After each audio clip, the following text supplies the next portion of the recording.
Assalamualaikum warahmatullahi wabarakatuh. Selamat berjumpa kembali bersama saya Syamsul Umar di channel Maharaja Organik. Teman-teman semuanya, di dua video sebelumnya saya sudah menjelaskan tentang bagaimana kandungan bakteri Lactobacillus dan Saccharomyces pada pupuk organik cair ataupun di pupuk organik hayati. Nah, teman-teman, hari ini saya mau menjelaskan perbedaan antara pupuk hayati dengan pupuk organik cair.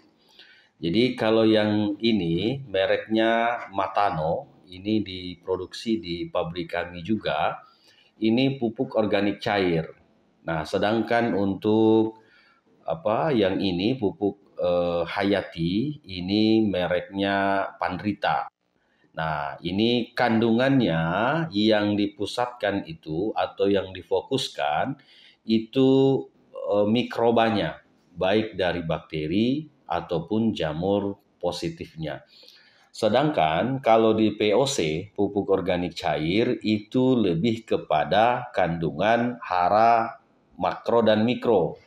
Contoh di merek Matano ini, untuk C organiknya itu di 15%. Nah, ini pH-nya di 7, nitrogennya 1,36%, P2O5-nya 1,23%, K2O-nya 2,30%. Nah, ironnya atau Fe-nya itu di 300 ppm, zinc-nya di 18,18 ppm, boron 35,81 ppm. Nah, ini kalau di POC itu lebih banyak pada kandungan unsur hara makro dan mikro yang diuji di mutunya. Nah, tapi apakah di dalam POC ini tidak ada kandungan hayatinya? Ada, tetap ada, tetapi tidak diuji. Nah, jadi POC itu tetap ada kandungan agen-agen hayatinya. Cuma yang diuji, yang ditampilkan di label itu hanya kandungan hara, makro, dan mikronya.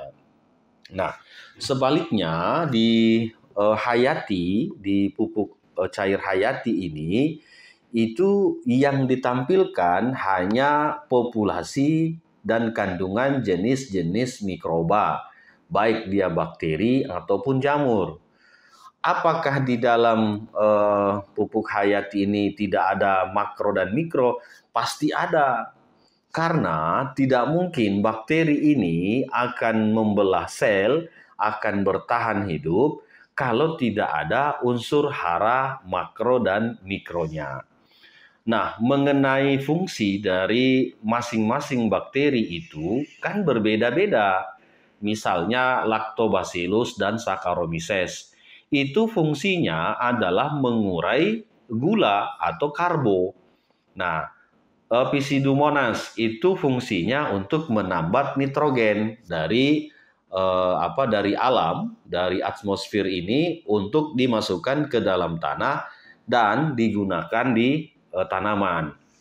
Begitu juga misalnya bakteri Pseudomonas atau jamur Aspergillus niger. Dia fungsinya adalah merombak bahan organik yang ada kandungan fosfor dan kaliumnya untuk menjadi tersedia dan bisa digunakan oleh tanaman. Jadi kenapa dia menjadi majemuk? Majemuk itu maksudnya terdiri dari beberapa jenis bakteri dan jamur. Nah, itu makanya dia disebut dengan majemuk. Nah, karena masing-masing dari fungsi bakteri ini ada. Nah, yang menghasilkan etanol, cuka, asetat, dan alkohol itu adalah Saccharomyces dan Lactobacillus yang mengurai atau melarutkan fosfor dan kalium. Beda lagi. Aspergillus niger ada Pseudomonas. Terus yang menambat nitrogen dari atmosfer itu adalah Rhizobium.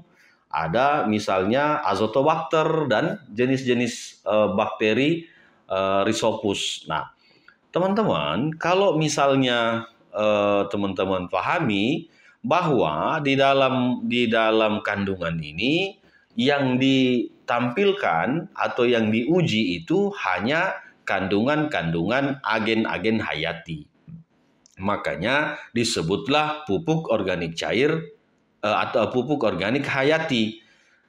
Pupuk organik cair hayati. Itu lebih tepatnya seperti itu. Tapi biasa disebut dengan pupuk hayati cair.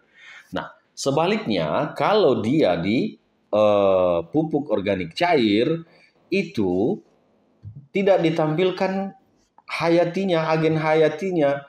Walaupun bisa jadi di sini ada Trichoderma, ada Lactobacillus, ada Saccharomyces, ada Pseudomonas, ada Rhizobium misalnya, tapi tidak diuji. Nah, makanya kalau teman-teman lihat di setiap pupuk itu kan ada kandungannya. Apa komposisi dari pupuk ini? Berapa persen atau berapa ppm dari masing-masing kandungan ini?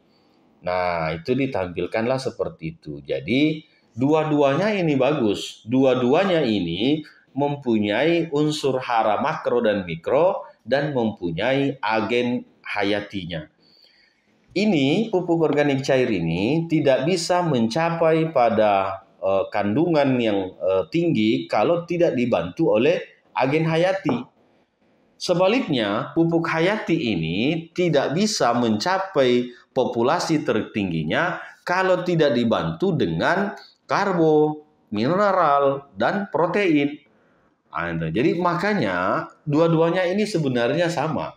Cuman di dalam aturan Permentan Kementerian Pertanian itu dibedakan antara yang pupuk organik cair saja dengan pupuk yang hayati.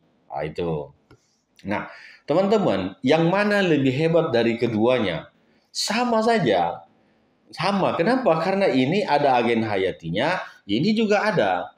Ini ada makro-mikronya yang pupuk organik cair. Ini juga ada makro-mikronya.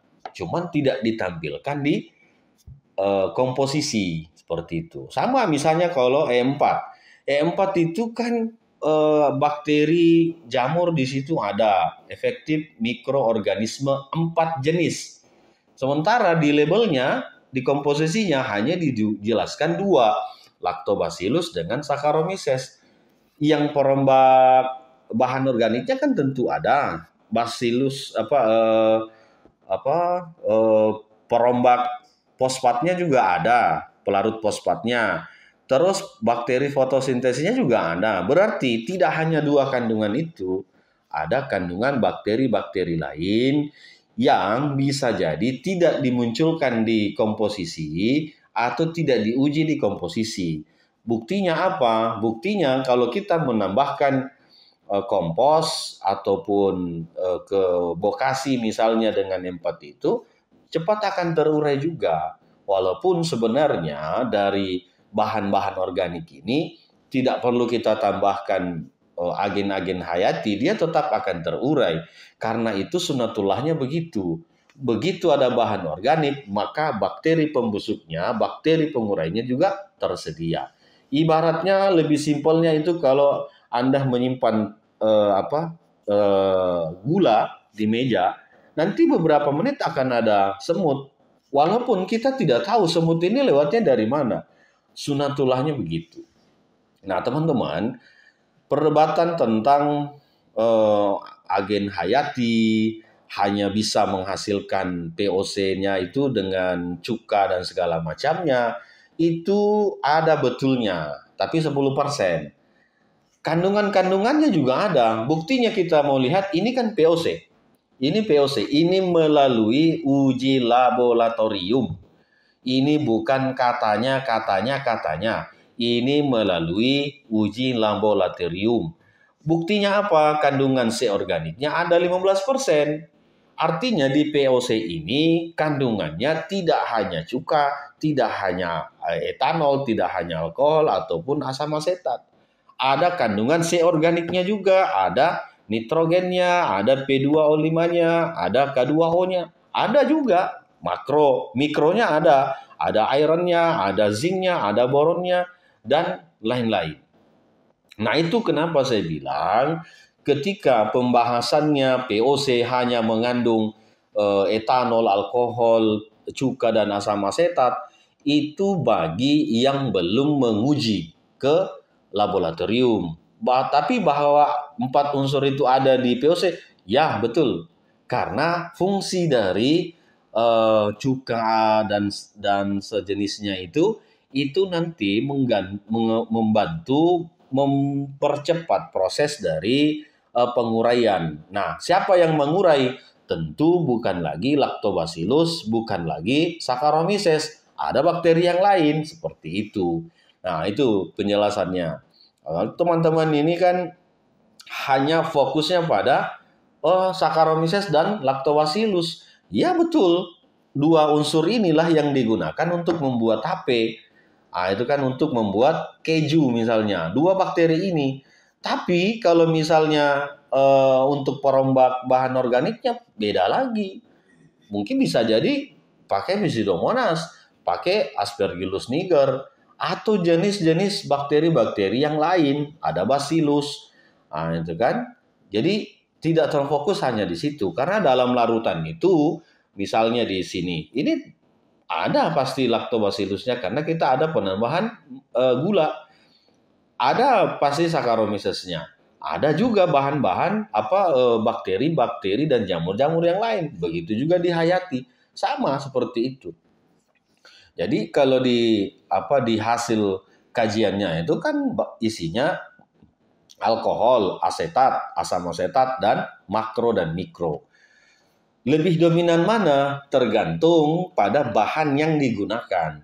Kalau dalam formulasinya ini kandungan gulanya lebih besar, maka tentu yang mendominasi di sini kandungan asetat, cuka, alkohol, etanol. Kalau bahan yang digunakan itu terlalu banyak kandungan gulanya. Tapi kalau misalnya kandungan proteinnya lebih banyak, tentu isinya ini tidak mungkin akan dominan alkohol ataupun etanol atau cuka atau asam asetat. Seperti itu. Jadi formulasi itu menentukan nanti kandungan dari pupuk organiknya. Kandungan yang kita gunakan itu nanti yang akan menjadikan satu produk ini sesuai dengan bahan baku yang digunakan seperti itu. Begitu juga dari agen hayati. Agen hayati ini nanti tergantung juga bahan-bahan yang digunakan. Karena sejujurnya tanpa ditambahkan isolat pun, isolat itu maksudnya bakteri atau jamur yang sudah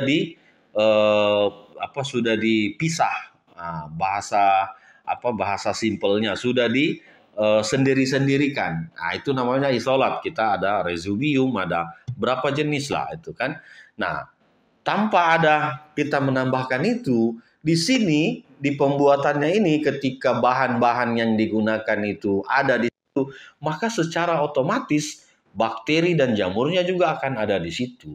Termasuk juga nanti misalnya kayak E. coli atau Salmonella. Tapi dia nanti akan kalah bersaing dengan bakteri atau jamur yang lebih dominan dalam pembelahan selnya. Seperti itu. Jadi teman-teman, tidak usah terlalu kaku mengenai pupuk organik cair, POH, pupuk organik hayati. Tidak usah terlalu kaku. Nanti kalau misalnya ini sudah kadaluarsa, tinggal tambahkan bahan makanannya saja. Sama misalnya di POC. POC ini ada kadaluarsanya. Kenapa? Kenapa itu penting? Karena begitu terlalu lama ini bahan-bahan di sini ini kan akan istilahnya itu ada penguapan walaupun tidak dibuka botolnya. Tapi bagaimana cara untuk mengaktifkannya? Ya tambahkan saja bahan bakunya lagi. Bahan untuk membuatnya misalnya tambahkan telur sebagai protein, tambahkan tepung-tepung dari dedaunan atau tambahkan karbo misalnya dari tepung beras, tepung jagung atau apa yang banyak mengandung karbo. Nah, nanti secara otomatis akan terurai lagi dan tambahkan garam krosok untuk menjaga pH dari formulasi itu.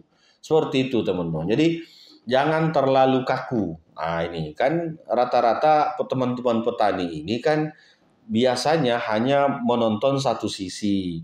Maksudnya tidak mempelajari utuh atau yang disampaikan ini juga hanya menyampaikan satu bagian, tidak seluruhnya secara detail.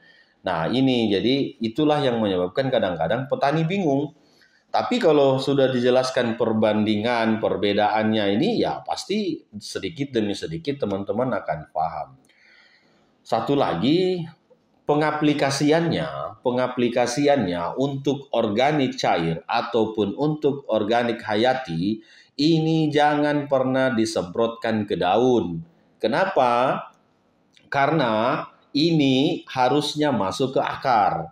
Nah, kecuali kalau pupuknya itu sudah berteknologi nano atau ukuran partikelnya itu sudah di mikron karena stomata daun itu ukurannya mikro. Nah, itu pori-pori mikro. Jadi yang bisa masuk ke situ itu hanya partikel-partikel ion positif yang ukurannya mikron. Nah, seperti itu. Nah, kalau misalnya teknologi nano pasti lebih kecil lagi dari mikron itu. Artinya bisa diserap langsung. Tapi kalau modelnya fermentasi ataupun dekomposisi, nah sebaiknya masuk ke akar saja, lebih efektif, lebih aman. Nah, khusus yang petani padi, kalau menggunakan pupuk organik cair yang belum berteknologi nano atau menggunakan pupuk organik hayati, kondisi tanahnya wajib lembab atau minimal macak-macak. Kenapa?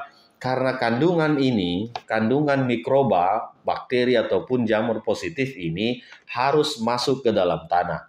Sehingga dia bisa menggunakan fungsinya. Yang penambat nitrogen bisa menambah nitrogen, yang pelarut bahan organik, pelarut fosfat, pelarut kalium atau perombak bahan organik itu masuk ke dalam tanah, masuk di areal-areal perakaran sehingga bisa berjalan atau menjalankan fungsinya. Begitu juga dengan yang kandungannya makro dan mikro. Makro mikro ini kan nanti bentuknya ion. Kalau misalnya masih butuh perombakan, kan dirombak dulu di dalam tanah. Nah, kalau disemprotkan ke daun, ke batang, lah terus nanti bagaimana ceritanya bisa berhasil aplikasinya? Jadi masuk ke dalam tanah supaya diserap oleh akar. Seperti itu. Saya kira begitu teman-teman ulasan kita hari ini.